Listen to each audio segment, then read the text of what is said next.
जय हिंद, जय भारत, जय छत्तीसगढ़। स्वागत है आप सभी के एजुकेशन हब में। आज हम लोग पढ़ने वाले हैं शिशुनाग वंश और नंद वंश के बारे में। पिछली कक्षा में हमने भारत के पहले ऐतिहासिक वंश हर्यक वंश के बारे में पढ़ लिया था। हर्यक वंश का जो अंतिम शासक नागदशक था वह एक अयोग्य शासक था। उसका जो सेनापति था शिशुनाग, उसी ने फिर उसकी हत्या कर दी थी। शिशुनाग ने ही नागदशक की हत्या कर अपने नाम पर शिशुनाग वंश की स्थापना की थी। शिशुनाग वंश जो है 412 ईसा पूर्व से लेकर 344 ईसा पूर्व तक यह चला था। ठीक है, इसका जो पहला शासक या संस्थापक था वह था शिशुनाग। शिशुनाग जो है वह 412 से लेकर 394 ईसा पूर्व तक इसने शासन किया। इस वंश के संस्थापक शिशुनाग थे। ठीक है, इन्होंने वत्सराज और अवंती नामक जो गणराज्य थे इन पर इन्होंने आक्रमण किया और आक्रमण करने के पश्चात इन्हें जीत लिया और इसे अपने अधिकार क्षेत्र में मिलाकर फिर इसे मगध में शामिल कर लिया। ठीक है, इसकी जो राजधानी थी इन्होंने पाटलिपुत्र या फिर पाटलीग्राम से स्थानांतरित कर इन्होंने अपनी द्वितीय राजधानी वैशाली में बनाया। ठीक है, इन्होंने अपनी राजधानी वैशाली में बनाया। ठीक है, इसके शासन में बंगाल से मालवा तक का साम्राज्य जो है वह फैल चुका था और काफ़ी विस्तृत मगध साम्राज्य हो चुका था। ठीक है, बंगाल से मालवा तक फैल चुका था। चाहे तो आप लोग थंबनेल में देख लीजिएगा। अगला शासक जो था वह कालाशोक था। कालाशोक ने 394 ईसा पूर्व से लेकर 366 ईसा पूर्व तक के समय में शासन किया। शिशुनाग की मृत्यु के पश्चात यह सिंहासन पर बैठा गद्दी संभाला।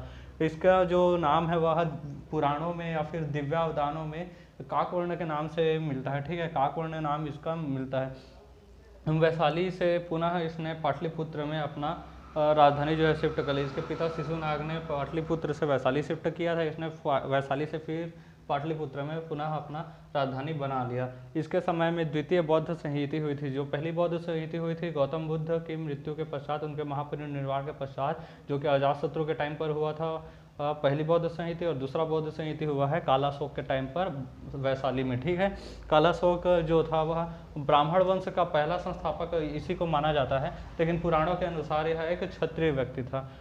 यह जो शिशुनाग वंश है इसका जो अंतिम शासक था वह नंदीवर्मन या फिर नंदीवर्धन के नाम से भी जाना जाता है। यह इसका अंतिम शासक था। इसकी जो हत्या है वह महापद्मानंद ने कर दी। ठीक है, महापद्मानंद ने इसकी हत्या कर दी और नंद वंश की स्थापना किया। अगला देखते हैं नंद वंश। नंद वंश जो है वह 344 ईसा पूर्व से लेकर 323 ईसा पूर्व तक का समय तक यह चला था। मतलब 20 सालों के आसपास यह 20-21 सालों तक यह पूरा राजवंश मतलब नंदवंश समाप्त हो गया। ठीक है, इस वंश में आते आते जो बंगाल का प्रांत से लेकर पूरा मतलब उत्तर भारत का क्षेत्र अब मगध साम्राज्य में मिल चुका था और मगध साम्राज्य काफ़ी बड़ा और विस्तृत हो चुका था। इसका जो सर्वाधिक शक्तिशाली या फिर महाशक्तिशाली जो शासक था वह इसका संस्थापक महापद्मानंद ही था। इसकी जो जाति था वह शूद्र था और यह नाई की जाति से आता था। ठीक है, शूद्र था और यह नाई जाति था, मतलब बाल वाल काटने वाला। नापित ही से कहा जाता है, आजकल के भाषा में इसे मेकअप आर्टिस्ट कह दिया जाता है। ठीक है, सैलून वाले। राजपूतों का विनाश करने के कारण, यह शूद्र जाति का था और इसने राजपूतों का विनाश किया था। मतलब जितने भी राजपूत शासक थे सबको मतलब काट डालता था, मार डालता था। ठीक उसी प्रकार से जिस प्रकार से भगवान विष्णु के छठे अवतार भगवान परशुराम भार्गव जी जो है वह है वंशी क्षत्रियों का 21 बार विनाश किए थे, उसी प्रकार से इसे भी सर्व छत्रांतक या फिर क्षत्रियों का नाश करने वाला या फिर भार्गव के नाम से भी इसे जाना जाता है। ठीक है, भार्गव के नाम से क्यों जाना जाता है? क्योंकि इसे भी क्षत्रियों का विनाश किया था, तो इसे सर्व छत्रांतक के नाम से जाना जाता है। वंश जो है इसकी जो वंश की जाति थी वह यह वंश तो मतलब इसका जो क्या वर्ण क्या है वह शूद्र था और इसके अलावा इसकी जो जाति थी वह नाई थी, नापित जिसे कहा जाता था। इसके प्रधानमंत्री का नाम राक्षस था। राक्षस जो है इसके प्रधानमंत्री का नाम था, लेकिन इसका वास्तविक नाम जो था वह था विष्णुगुप्त। ठीक है, विष्णुगुप्त इसका असली नाम था, लेकिन इसे राक्षस के नाम से भी जाना जाता है। इसने जो है केंद्रीय शासन पद्धति का निर्माण किया था। पहला यह जनक था केंद्रीय शासन पद्धति का।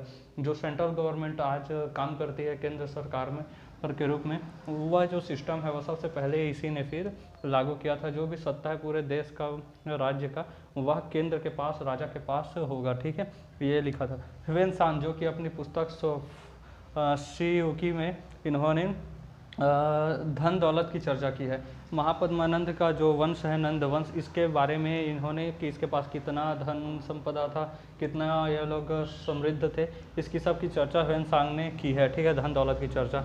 इस समय जो व्याकरण के प्रमुख आचार्य हुए थे पाणिनि जो है वह महापद्मानंद के प्रमुख मित्र थे, परम मित्र थे, दोनों में घनिष्ठ संबंध था, वो घनिष्ठ मित्र दोनों थे। इनका शासनकाल में जो है वर्ष, उपवर्ष, ठीक है, वर्ष हो गया, उपवर्ष हो गया, रुचि हो गया, वर हो गया, कात्यायन, इन जितने भी विद्वान थे ये लोग बहुत ही बड़े बड़े विद्वान हुए हैं, ठीक है। वर्ष मतलब साल नहीं, उपवर्ष मतलब आधा साल नहीं, ठीक है। रुचि मतलब खाने पीने में रुचि है ये वाला नहीं, वर वधु वाला वर्ष नहीं है, ठीक है। कात्यायन मतलब माता कात्यायनी के पिता वाले महर्षि कात्यायन नहीं है। ये सब उस समय के महान विद्वान थे, ठीक है। इन्होंने उस टाइम पर महापद्मानंद के शासनकाल में जन्म लिया था। एक राष्ट्र का विचार इन्होंने ही दिया था कि अलग अलग राज्यों में मतलब बटा हो, लेकिन यह केंद्र के पास इसकी शक्ति हो, अर्थात जो राष्ट्र है वह एक राष्ट्र हो। और इसी के तहत इसने फिर अपना साम्राज्य विस्तार करना भी प्रारंभ किया था। इसने अपनी राजधानी पाटलिपुत्र को बनाया। इसका जो द्वितीय शासक था वह पांडुप था, जिसका कोई विशेष महत्व नहीं है। इस वंश के समय जो है राजनीतिक दृष्टि से मगध साम्राज्य काफ़ी शक्तिशाली हो गया था, राजनीतिक दृष्टि से काफ़ी शक्तिशाली हो गया था और इसकी राजनीति काफ़ी अच्छी थी, ठीक है। महापद्मानंद को भार्गव के नाम से जाना जाता है, यानी कि भगवान परशुराम का अवतार के नाम से, क्योंकि उन्होंने क्षत्रियों का नाश करके सर्व क्षत्रांतक की उपाधि धारण की थी। पहला शासक जिसने गंगा नदी की सीमाओं तक से के पार अतिक्रमण किया और विंध्याचल पर्वत के और नीचे तक अपना क्षेत्रफल का विस्तार किया इसने, ठीक है। इसने मतलब अपना क्षेत्र जो है गंगा नदी से लेकर विंध्याचल पर्वत से और दक्षिण तक इसने अपना क्षेत्र विस्तृत कर लिया। पूरा उत्तर भारत का जो क्षेत्र है इसने जीत लिया था। थंबनेल में आप लोग देख सकते हैं, ठीक है। कलिंग जीतकर इसने एक राट या फिर एक छत्र की उपाधि धारण की थी और एक छत्र शासन करने लगा था। अभी इस साइड बंगाल तक तो पहुंच गया था, बंगाल से और इधर आकर ये जो है दक्षिण में विंध्याचल और उड़ीसा है, यानी कि प्राचीन में कलिंग कहा जाता है। कलिंग को भी इसने जीत लिया और एक राट या फिर एक छत्र की उपाधि इसने धारण कर ली थी।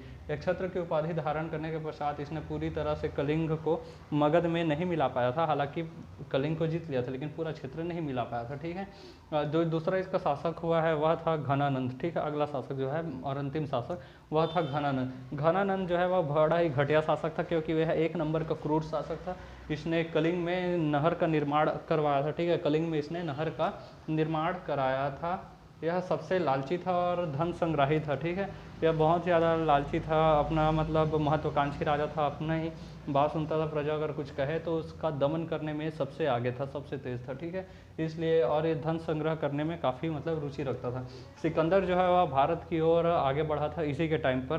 विश्व विजेता सिकंदर, विश्व विजेता उसे इसलिए कहा जाता है क्योंकि उस समय 8-9 देश ही थे जो लोग जानते थे, ठीक है। और उस 8-9 पूरे देश जो थे उसको पूरा ये मतलब कब्जा कर चुका था, ठीक है। क्योंकि इधर ऑस्ट्रेलिया का अता पता नहीं था, इधर अमेरिकाज, द ग्रेट अमेरिकाज, उत्तरी अमेरिका, दक्षिणी अमेरिका, इसका बिल्कुल भी पता नहीं था। इसलिए सिकंदर जो है वह मकदूनिया यानी यूनान से लेकर फिर ईरान वगैरह, इराक, ईरान होते हुए फिर भारत की सीमाओं तक पहुंचा था, ठीक है। इसलिए विश्व विजेता कहलाया, क्योंकि उस टाइम पे लोगों को पता ही था कि 2-4 देश हैं ऐसे टाइप से।